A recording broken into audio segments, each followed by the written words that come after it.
Hello, we are Prerak Doshi, Utsav Chaudhary, and Ishwar Bhatt, and today we will be presenting our architectural design project, that is, reimagining workspaces around wellness. Wellness is a state of holistic health that is affected by one's daily range of activities and choices of lifestyle. Hence, each and every aspect of modern office space needs to be reimagined, from its amenities, workspaces, build form, and more. There can be multiple strategies for wellness design. The ones implemented in our design are outdoor connection, natural light, connectivity to natural environment, social spaces, spaces related to wellness, private spaces. The user group for a typical office are CEOs, everyday employees, administration staff, work from home employees, repairmen, clients and vendors, cafeteria employees, support staff, and security staff. First, an analysis of the daily work time of the employees was done. This is due to the concept of modern offices, which moves away from the 9 to 5 work shifts, introducing flexible working hours.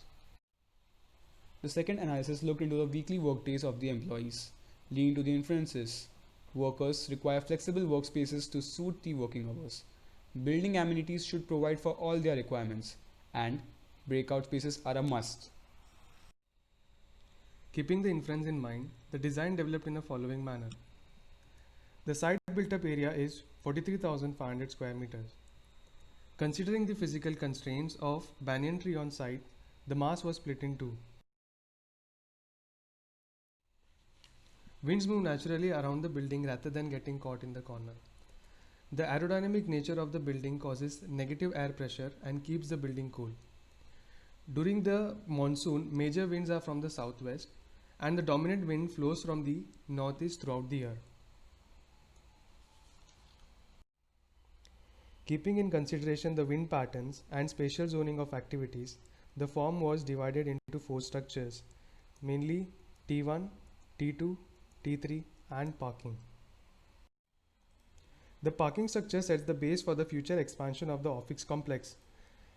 The access to the site are divided into 3 main categories: vehicular, pedestrians and emergency services. After the addition of architecture elements and building structures, this was the final form derived. Now we will talk about the site plan, starting with the circulation to approach the site. Number 1 is vehicular entry, which first leads to the drop-off area. From there, the car can either proceed to the parking structure or exit after dropping off the person. The drop-off area is a double-heighted space. The parking structure is a 4-storied superstructure with a circular ramp and accommodates approximately 112 cars on each floor using the stack parking method. Then, there are 2 pedestrian accesses. The main pedestrian entry, which will be used by the employees, leads to a double-heighted foyer between T1 and T2 that also connects to T3 and parking through a covered pathway. The second access is primarily for bicycles as well as pedestrians.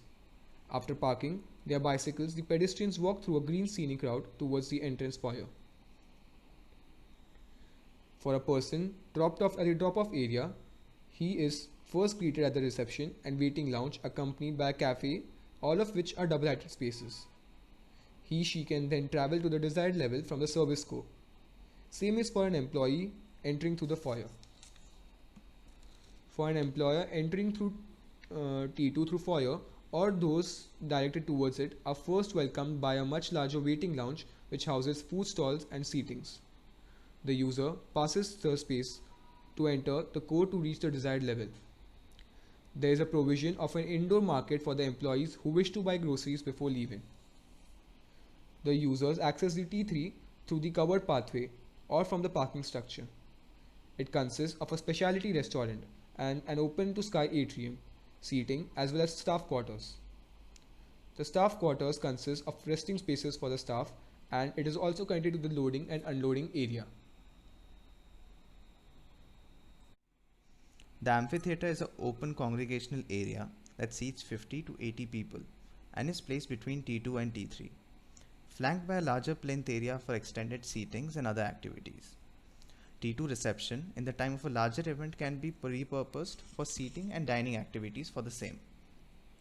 The covered pathway is a semi-open paved path that connects the two volumes in the site. With skylights on it, the path is always lit with plenty natural light. For any impromptu discussions or small meetings, they can be conducted in the discussion pods that can seat around 5 to 6 people.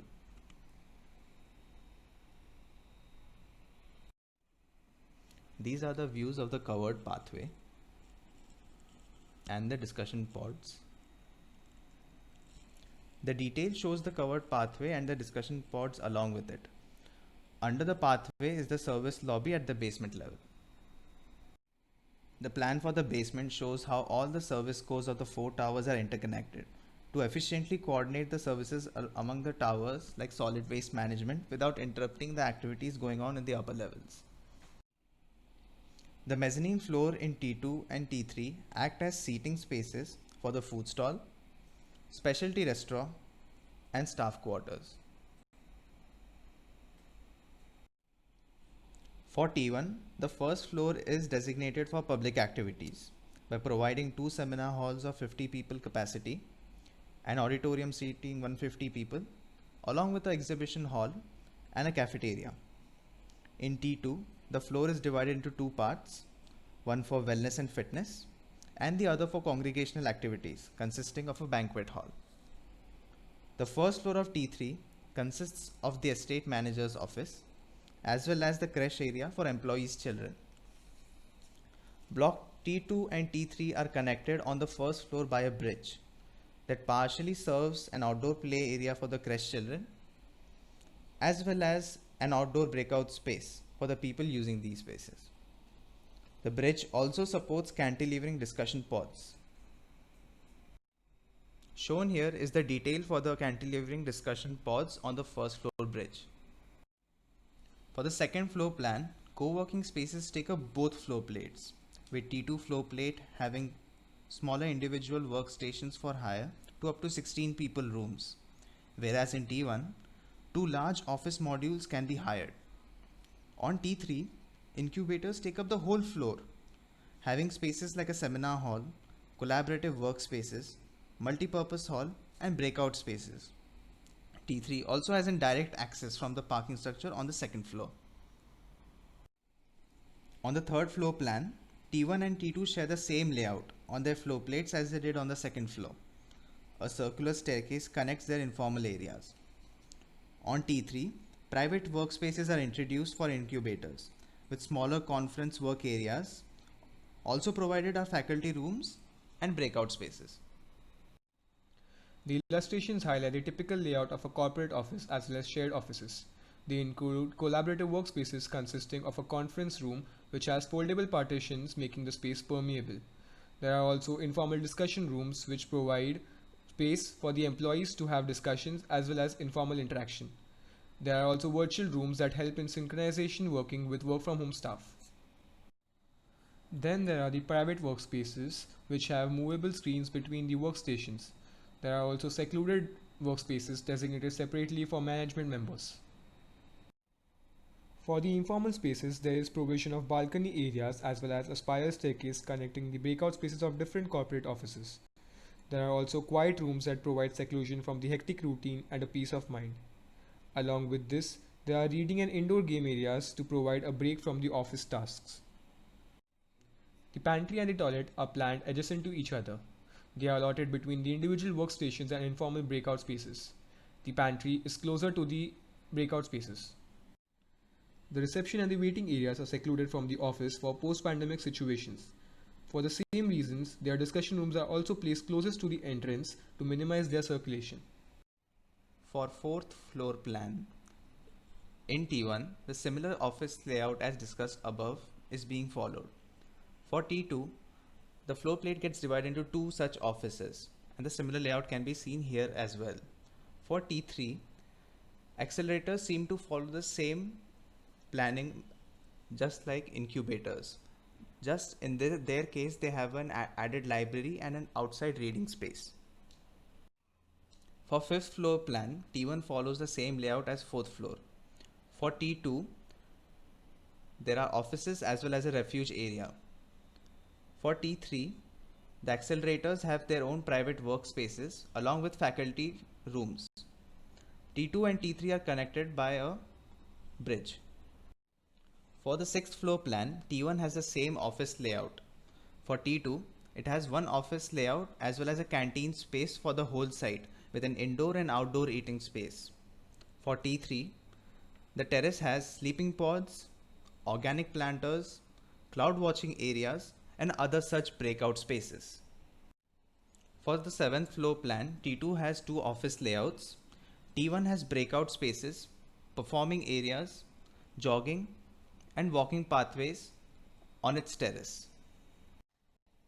For the 8th floor plan, the T2 building only has two office layouts. For the terrace floor plan for T2 building, it sports an organic planting area, has organic farms, greenhouses, sitting areas, and as well as other breakout spaces included in it. Shown here is the roof plan for the entire site.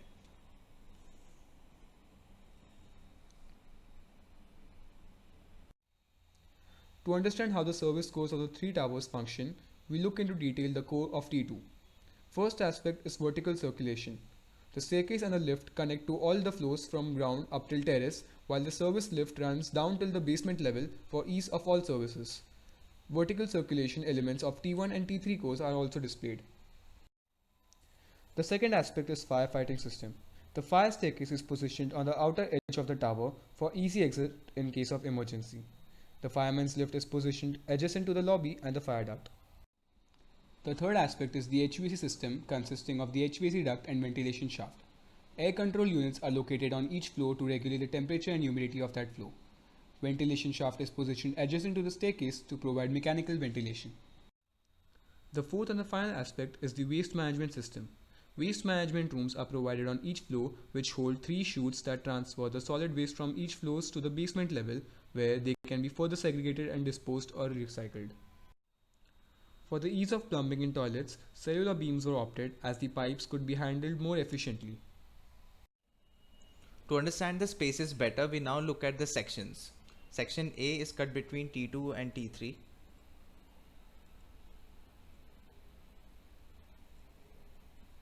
Shown here is the terrace of T3 detailing the sleeping pods and the organic planters. Highlighted here is the double-heighted collaborative space for accelerators and its vertical collection. Detailed out is the creche, its inner and outer play areas, and the bridge connection joining T2 and T3 at first floor. Here is the T2 terrace showing its terrace planters and the office spaces at 7th and 8th floors. Shown here are the private and semi-private spaces of co-working offices on the 2nd and 3rd floor areas. Now looking at section BB, which cuts between T2 and T1.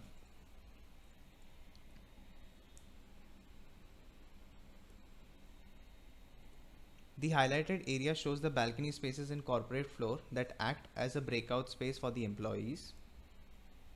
The first floor at T2 houses the wellness fitness areas like gym, sauna, massage areas, etc.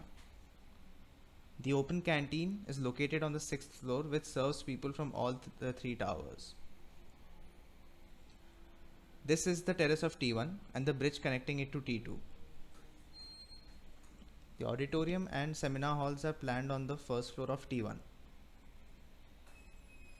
This shows the entrance foyer at T1. Now looking at section CC, which cuts between T1 and the parking structure.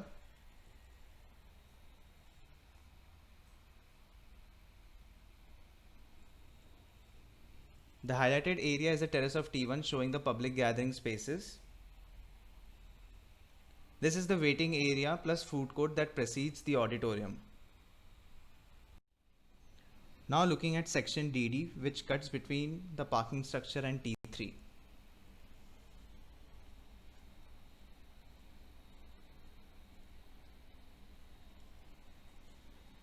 Detail out is the terrace floor of T3 showing the sleeping pods, the atrium and the cloud watching areas.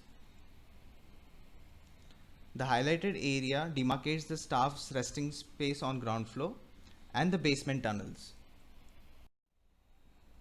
The detail highlights how the tubular members of the exoskeleton are connected to the cellular beams to support the slabs. This isometric detail shows the decking and reinforcement of the slab, which is bolted to the cellular beam that then is connected to the exoskeleton. The diagram shows how the primary beams connect the outer ring and the radial secondary beams to the core, thus transferring the load between the exoskeleton and the shear core. The digrade exoskeleton structure are made of tubular sections which holds the structure together. This tubular section helps to transfer the load of connecting bridges between the towers. These bridges are precast concrete, grouted and welded with a flat plate together with the tubular sections. The kinetic shading device helps to protect from harsh sun on south and west facade.